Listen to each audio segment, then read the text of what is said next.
So if you want to build a cedar strip canoe, the first thing you got to do is age your cedar for 10 years. I'm just kidding. But we actually bought this cedar back when we lived in Connecticut in 2013. And we've been toting it around ever since. Now we're back in Michigan. Finally ripped it into strips in about 2016. It's been sitting here in strips, and now it's finally time to put the bead and cove on it. So this is some well-aged wood at this point. Got infeed tables. Had to clear off the welding table to make room for this. So the strips will go all the way back to where the welding table is. They'll bounce across the top of these sawhorses here where I built up some blocks. They'll pass through the router table and all these little fingerboards that I've set up. Then they'll go out the door onto a plank on the ladder.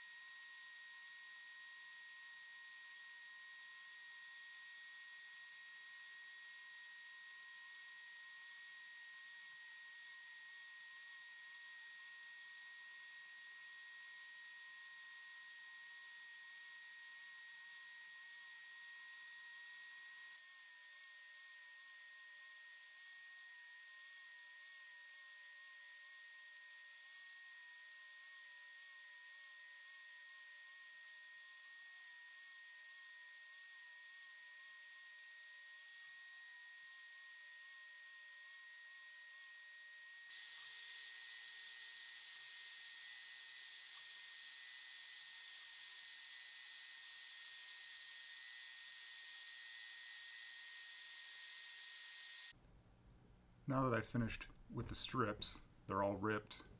They all have bead and cove on them. I've been working in the basement getting the patterns transferred onto paper that I can glue onto frames so that I can cut those out and make the skeleton of the boat. So this is kind of a tedious process, the way I'm doing it anyway.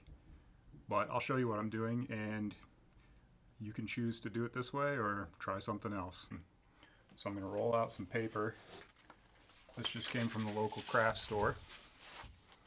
And I'm going to stick it to this cutting mat.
Okay,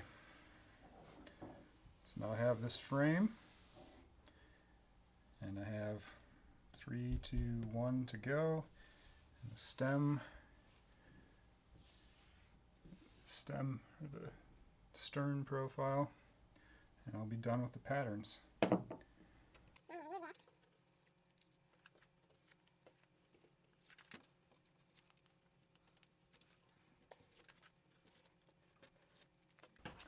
Okay, you can hear all the little holes pulling away. And you can't see it at the moment, but there are tons of little dots on here tracing out the frame. Okay, yeah, I think you can just see it. Ton of little dots. So hard to see here, but I'll be able to see them just fine when I'm cutting this out with the bandsaw. It makes a nice trace.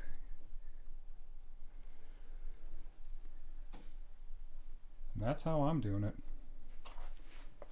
Maybe you can find an easier way.